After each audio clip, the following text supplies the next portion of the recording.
if you'll indulge me for a moment. We are not poor. We are just without riches. We who have no will, no world. Marked with the marks of the latest anxiety, disfigured, stripped of leaves. Around us swirls the dust of the cities. The garbage clings to us. We are shunned as if contaminated, thrown away like broken pots, like bones, like last year's calendar. And yet, if our earth needed to, she could weave us together like roses and make of us a garland. For each being is cleaner than washed stones and endlessly yours, and like an animal who knows already in its first blind moments its need for one thing only, to let ourselves be poor like that as we truly are.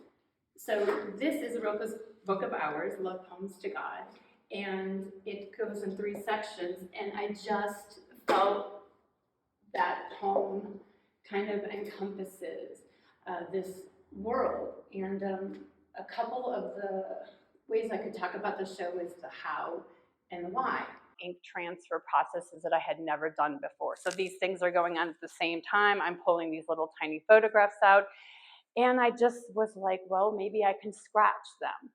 I was doing that on some book covers. Okay, so I'll take a razor blade out. And as you can see, it's just like a little scavenger hunt. A to B, B to C. And so these little things keep happening. So I start scratching off the background. And then I was left with the faces. And for some reason, because a lot of people are like, why did you scratch out the faces? It was an intuitive act. It was an intuitive thing. I didn't really think much about at the time. But as I was continuing to take out the backgrounds, it just felt this intuitive thing to follow through. So I did that, and all 10 of those small pieces were works in their own right. But like I said, I was in the studio working on other ink transfers that was of my sculpture. So again, not figurative work. So I was thinking about, well, they're very small and they have a life of their own, but how I felt compelled to want to do this other step. I felt like they wanted to be a little bit larger, and I wanted to see how I could take them in another place. So I had them photographed. So digitally photographed, and then as you enlarge, because you have a lot of data with those tips, and as you can see, if you get really close, you can see the dividing lines. I had to chop them in pieces. So anybody in here do image transfer work ever? Okay, I'm going to tell you a little if I can do this. Okay. So you take this digital image and you can slice it up in Photoshop, or you can export it as a PDF and it'll slice it up for you. So when you print these out, you have to print them in reverse. And you print each section out that is able to handle, because when you print them out, laser prints, if this is your paper and this is your ink, the ink sits on the surface. It doesn't get bled in like inkjet. So what that means is when I have these plexiglass mounted to the wood panel, I take the paper with the ink and I do gel medium. So if any of you are familiar with acrylic gel mediums and things like that, when that sits on the plexiglass or wood or canvas or whatever you want, and you let it dry, you burnish the heck out of it, that ink gets pulled off the paper and onto whatever you put it on. Thing of it is once it's on there, you have to take all of the paper off. So it's wax on, wax off for hours and hours and hours to try to take all that paper off. And then you are left with your image that has been transferred onto whatever canvas or wood panel. So that is why when you get up close that these images have the grid, because in a wonderful world, I could think of doing one giant print and putting all this gel medium, but you know if you try to flip that over, it's going to fall apart. So that's why I do it in smaller chunks, because I can quickly go to Staples or Office Depot, have them print out everything I need, and then I come home and I, cut everything out and I do all the prep work. That is the how I did these. The why, I again get back to objects for me are kind of magical. I find that whether they're a discarded material like a photograph or a discarded rope that I unwind for 30 some hours and make this crazy stuff out of it, objects contain the ability to shift and morph, and you can put meaning on them, and the more that you work with them, the more you have this conversation and relationship. So it's a really rich place to contemplate things that I think in this world we don't have time to contemplate. So this, I think, my art has been a way for me to slow myself down and be in a present moment with strange faceless people, strange found object sculpture that look, they look like almost like ritualistic objects. But the main thing is I don't plan really anything. It is a intuitive scavenger hunt that I think I trust myself and know enough to know that you can kind of worm your way out, or if something really sucks, you can destroy it later and just make something else out of it. But I really don't know where it's going at the time. And that is why if you went, and I could give you a slide presentation of the last almost 30 years of my art career, is that it has made hard lefts and hard rights all the time. Because for me, I have to be discovering, and I have to find other ways of navigating up here and just where I am and what is life. And so all these things give me an opportunity to really not phone it in, because I really have to show up and figure out how I'm going to work with these and why, and how to not overdo it. And so I think for these pieces are very interesting. They're very ghostly. They're very enigmatic. They become archetypal. Like you lose the personality, but you gain this big, huge world. That's so weird to me. But it's really cool. So I still walk in here and I just feel like they keep changing and who they are and what these people are doing, and where they came. I mean, they're all dead now too.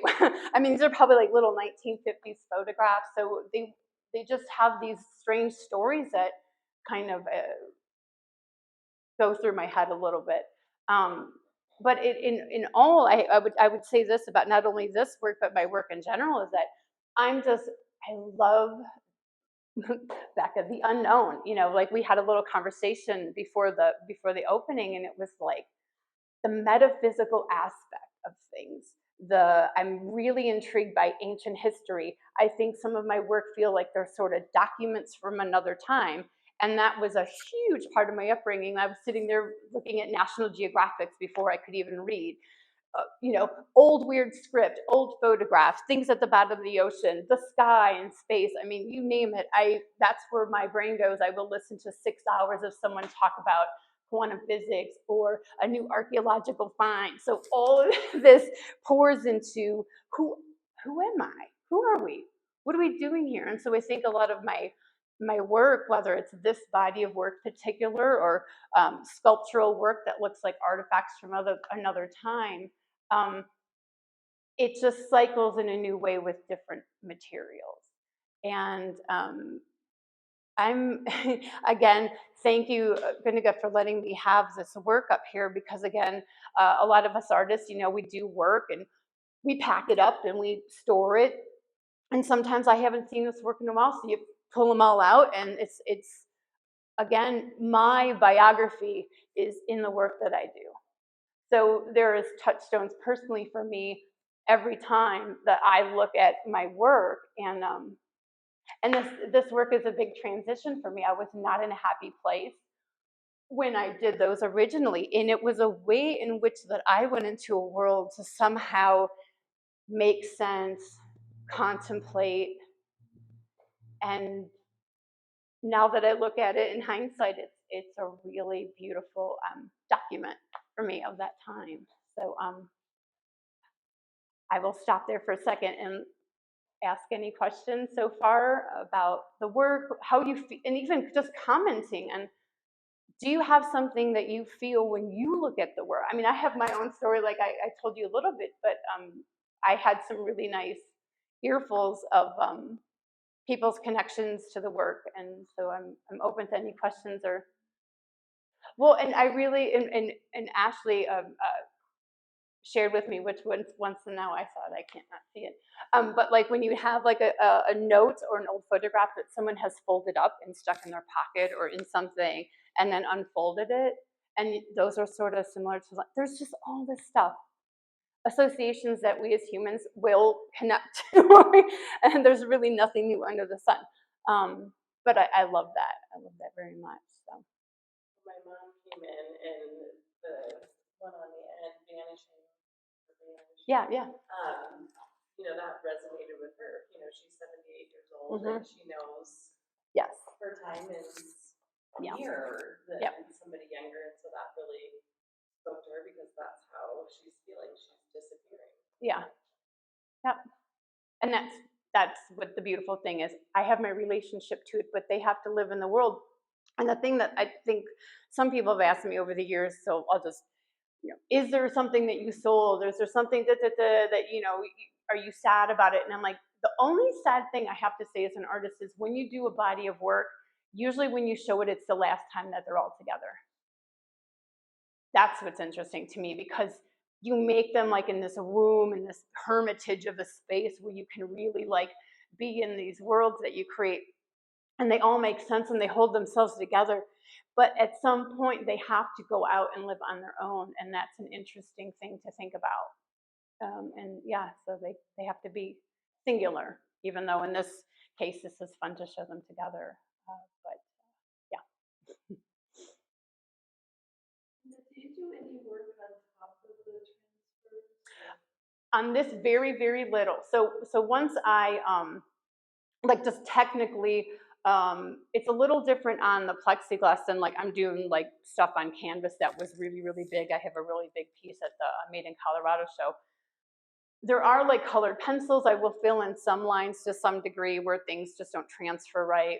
On this, I wrote on the photograph, on the transfer, but there's other work that I do that I use a two-part rust paint, and that is a wild child because you can't really control it. It's a two-part paint, and like I have some big landscapes, and then I brush on that little first coat that has ground up particles of iron in it, and once that dries, you put an activator, and it goes in there and literally rusts, and that's stuff I've used for years and years on other types of things. So yeah, and I think that back and forth, and that again relies on the actual. It's not trying to make something look like a patina. It actually is rust. So for me, it's another. It looks older than what it is, and it has like this resonance for me that I tend to have to go back farther in time.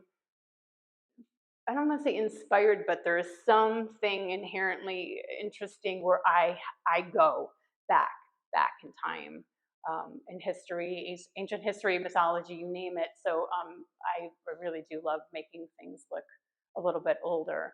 But as far as these are concerned, it's just really like tightening some things up and embellishing here and there, but not too much.